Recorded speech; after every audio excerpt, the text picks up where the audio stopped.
primeiro passo da incorporação dos tratados no Brasil, que eu chamei da negociação à assinatura. Como é que surge um tratado, né? Ao contrário do que muitas pessoas pensam, a assinatura do tratado não é o final, mas apenas o início do processo de incorporação dos tratados no Brasil, né? Tudo começa com grandes conferências diplomáticas ou em comissões bastante especializadas, sei lá, a Comissão de Energia Atômica da ONU, a Comissão de Direitos Humanos da ONU. Nessas comissões atuam profissionais também bastante especializados, os experts, né? Eles propõem um texto sobre determinado tema e que, para ficarem prontos, eles são debatidos à exaustão por esses técnicos.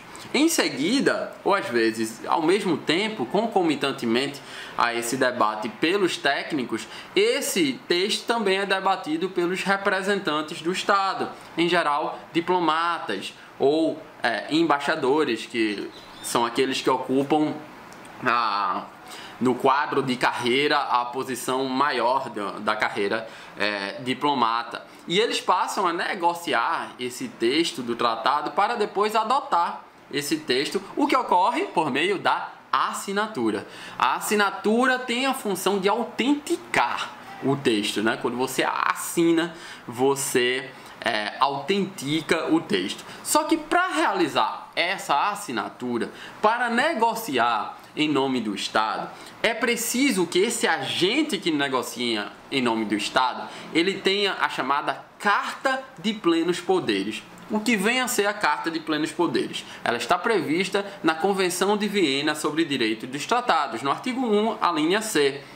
E aí, ter esse plenos poderes, ele designa, um documento expedido pela autoridade competente de um Estado e pelo qual são designadas uma ou várias pessoas para representar o Estado na negociação, adoção ou a autenticação do texto de um tratado, para manifestar o consentimento do Estado em obrigar-se por um tratado ou para praticar qualquer outro ato relativo a um tratado. Que é isso? Carta de plenos poderes, para usar direito processual, é como se fosse uma procuração que o Estado passa para determinada pessoa. Essa determinada pessoa pode ser um diplomata, pode ser um embaixador, pode ser um ministro das relações exteriores, pode ser um particular, pode ser que o Estado brasileiro diga que o professor Ronaldo Bastos é especialista em determinada área de direito internacional e queria que o professor Ronaldo Bastos negociasse em nome do Estado brasileiro. Eu teria, então, uma carta de plenos poderes. Chego lá na conferência diplomática e digo, ó, eu tenho autorização para negociar em nome do Brasil. Eu sou um delegado do Estado brasileiro. Porém, como era de se esperar, alguns agentes públicos, pela importância que desempenham no quadro da administração pública, representando a soberania do seu país, eles não necessitam apresentar esse documento, pois é presumida a sua autorização para representar o Estado. Segundo também a Convenção de Viena, no artigo 7º, inciso 2, são considerados representantes do Estado. Primeiro, os chefes de Estado, os chefes de governo e os ministros da realização das relações exteriores para a realização de todos os atos relativos à conclusão de um tratado. No Brasil, por nós vivermos um sistema presidencialista, o chefe de Estado e o chefe de governo são a mesma pessoa. E o ministro das Relações Exteriores é o titular do Itamaraty, né? Então eles têm autorização para a realização de qualquer ato relativo à conclusão de um tratado. Quem mais?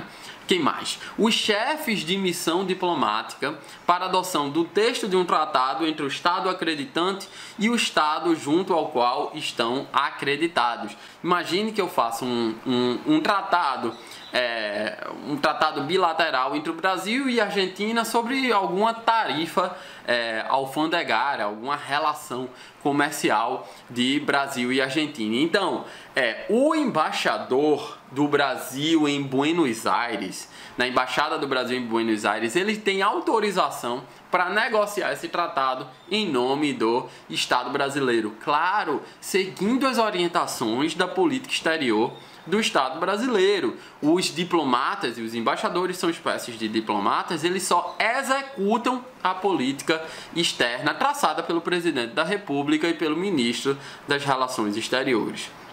Um terceiro tipo de servidor público que também está autorizado presumivelmente a negociar em nome do Estado brasileiro são aqueles representantes que são acreditados pelo Estado brasileiro perante uma conferência ou organização internacional ou qualquer um de seus órgãos para adoção de um texto de um tratado em tal conferência, organização ou órgão. O embaixador do Brasil na Organização das Nações Unidas, ele está autorizado a assinar e a negociar um tratado que esteja sendo discutido lá no âmbito da Organização das Nações Unidas.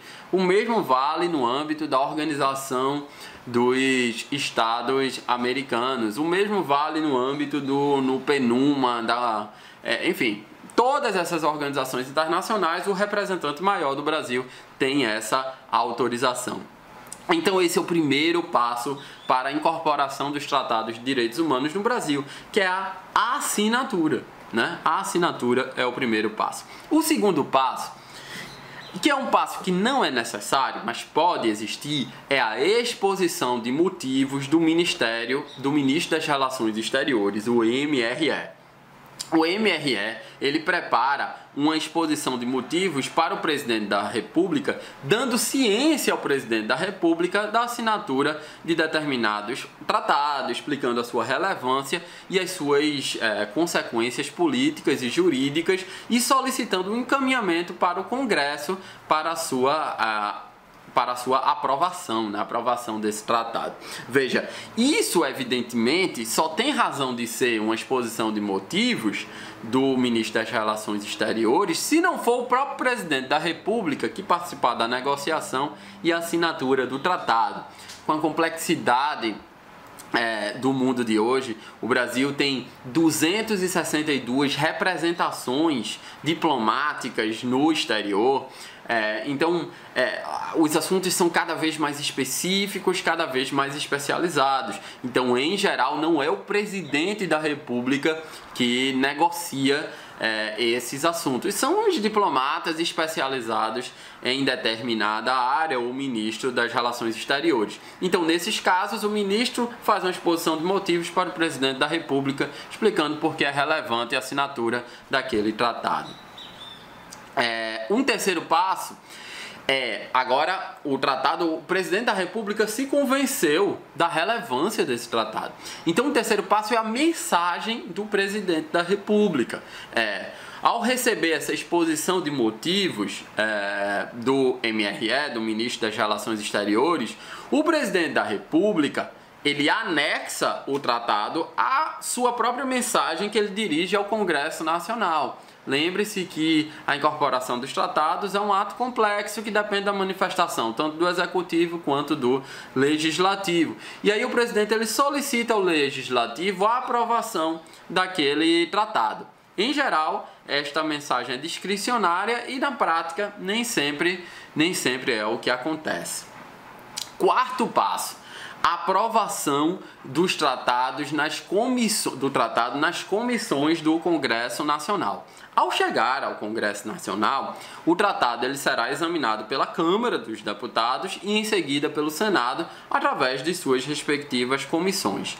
Se o Legislativo, isso é muito importante, se o Legislativo reprovar o acordo, o presidente ele fica impossibilitado de ratificar o tratado, pois nesse caso a soberania ela depende de uma ação conjunta entre legislativo e executivo. Então se o legislativo diz, esse tratado não é de interesse do Brasil, esse tratado morre aqui, esse tratado não vai ser incorporado pelo legislativo. Só que se o legislativo quiser aprovar, aí, em regra, ele vai aprovar em cada uma das casas por maioria dos votos, presente a maioria dos seus membros, conforme o artigo 47 da Constituição Federal. Mas nem sempre isso é suficiente. Por quê?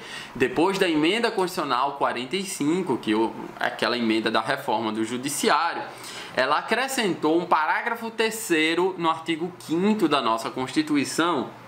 E esse parágrafo 3º, ele vai dizer o seguinte: os tratados e convenções internacionais sobre direitos humanos que forem aprovados em cada casa do Congresso Nacional, em 2 turnos, por 3/5 dos votos dos respectivos membros, serão equivalentes às emendas constitucionais. Veja, isso é muito importante, que quando surgiu esse parágrafo 3º, o Supremo Tribunal Federal teve que modificar a sua jurisprudência predominante já há muitos anos, né? A jurisprudência majoritária do Supremo Tribunal Federal indicava que os tratados internacionais, eles tinham status de lei ordinária, né? Uma lei infraconstitucional. E num eventual conflito entre o tratado internacional e a legislação ordinária do país, isso se resolvia por um critério clássico de resolução de antinomias jurídicas, que era o critério cronológico.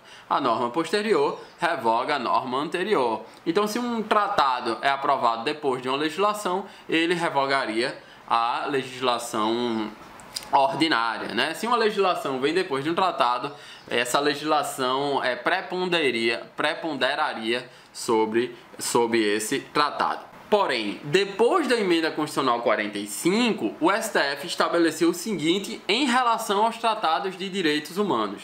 Eles tinham 2 situações diferentes, né? Se o tratado de direitos humanos fossem aprovados antes da emenda constitucional 45, eles tinham o status supralegal. O que é um status supralegal? É que está acima da legislação ordinária e abaixo da Constituição, né? Agora, se eles fossem publicados de acordo com aqueles procedimentos tratados no artigo 5º, parágrafo 3º, ou seja, aprovados em cada casa do Congresso Nacional em 2 turnos por 3/5 dos seus membros, eles eram equivalentes à Constituição e, portanto, tinham status de emenda constitucional. De modo que, atualmente, nós temos 3 status para os tratados internacionais que são incorporados no Brasil. O primeiro status é aquele status que é correspondente à jurisprudência anterior do Supremo. Se um tratado de tema geral, não temas de direitos humanos, um tratado de tema geral for aprovado por maioria no Congresso Nacional, ele vai ter o status de legislação ordinária, o mesmo status de legislação infraconstitucional. Se o tratado, essa é a segunda possibilidade, for aprovado por maioria, sem os procedimentos previstos no parágrafo 3º do artigo 5º da Constituição, ou tiver sido aprovado antes da emenda constitucional 45, ele vai ter um status supralegal. Tratados de direitos humanos aprovados antes da emenda constitucional 45 ou após a emenda constitucional 45, mas sem o procedimento previsto no parágrafo 3º, tem status supralegal. E por fim, se ele for aprovado por uma maioria qualificada, de acordo com o parágrafo 3º do artigo 5º, esses tratados de direitos humanos serão equivalentes a emendas constitucionais. Então isso é muito importante. Existem 3 status agora para os tratados internacionais. E claro, mais uma observação nesse que é o nosso 4º passo, que é a aprovação nas comissões do Congresso Nacional. Isso é pouco dito nos livros, né? O Congresso Nacional, ele se limita a aprovar ou a rejeitar um tratado. Um Congresso Nacional, ele não propõe emendas a um tratado. Só quem propõe emendas ao tratado é o presidente da República ou os representantes do presidente da República pelos procedimentos previstos no próprio tratado, ou se o tratado prevê a possibilidade de emenda. Tem tratado que não prevê a possibilidade de emenda. Então o Congresso, ele só pode aprovar ou rejeitar, nunca propor emendas. E aí a gente vai para o 5º passo. O 5º passo é o decreto legislativo do presidente do Senado. O tratado foi aprovado, o presidente do Senado exara um decreto legislativo aprovando o acordo. Sexto passo. O sexto passo é a ratificação pelo presidente da República. O presidente da República, ele pode ratificar, o que é feito normalmente com o chamado instrumento de ratificação, e ele dirige esse instrumento de ratificação aos demais signatários do tratado no âmbito internacional, informando que o Brasil ratificou determinado tratado. Isso é um costume do Estado brasileiro, embora não seja obrigatório esse instrumento de ratificação. O certo é que, e é aqui que vocês precisam saber, o certo é que a ratificação é um ato privativo do presidente da República e indica que o Brasil assume um compromisso perante a sociedade internacional de respeitar aquelas obrigações oriundas do tratado internacional. Existe uma série de formas de se operacionalizar a ratificação. Você pode trocar as notas do tratado, você pode trocar instrumentos de ratificação também, o que se faz normalmente de modo formal, né? É uma grande solenidade diplomática onde se encerra com a lavratura de um ato de troca de instrumentos, né, de ratificação. Veja aqui uma observação interessante. Ratificação é diferente de adesão. Adesão a um tratado internacional é uma coisa, ratificação é outra. A ratificação indica que o Brasil participou do processo de negociação do tratado internacional. Já a adesão, o Brasil se obriga a um tratado que já está pronto e que não contou com a sua participação. Então veja, a adesão, o tratado está pronto, o Brasil, poxa, esse tratado é interessante, eu vou aderir a esse tratado. Ratificação é quando o Brasil participa do processo de negociação e ratifica esse tratado. Depois que o tratado é ratificado, só existe uma única forma do país se desobrigar desse tratado. Lembrem-se o que eu já falei para vocês, que o tratado, o país não pode argumentar que o tratado é incompatível com seu direito interno. Se ele ratificou, pressupõe que ele vai se obrigar às normas desse tratado. A forma de sair do tratado é através da denúncia. Por isso que vocês veem, por exemplo, Donald Trump dizendo que ele denunciou o Tratado de Paris, quer dizer que ele saiu de um tratado que ele estava obrigado. É a única forma de sair do tratado, é através da denúncia. E por fim, o sétimo passo é a promulgação e a publicação desse tratado, que é feito por um decreto do presidente da República, que determina, a promulgação é feita por um decreto que determina a sua publicação no Diário Oficial da União. Não há, repito, não há nenhuma norma que imponha que o presidente promulgue através de um decreto. Na verdade, isso é uma norma costumeira que todos os presidentes da República obedecem, né? No entanto, o STF, na ADI 1480, lá do Distrito Federal, ele entende que a promulgação faz sim parte do processo de incorporação dos tratados internacionais. Embora eu esteja dizendo isso é uma norma costumeira, o STF diz que sim, a promulgação faz parte da incorporação dos tratados internacionais. E aqui cabe fazer uma observação interessante. Eu tracei 7 passos para a incorporação dos tratados internacionais no Brasil. Você viu, nem todos são obrigatórios. Nem todos são obrigatórios. Então, mais do que os 7 passos que eu quis explicar para vocês entenderem qual é o procedimento, vocês têm que saber o que eu falei lá em cima, anteriormente, que são as 3 fases do Tratado Internacional. Então, a primeira fase é a assinatura, a segunda fase é a aprovação pelo Congresso Nacional e a terceira fase é a ratificação e a publicação. Fase 1 e fase 3 pertence ao Executivo, fase 2 pertence ao Legislativo.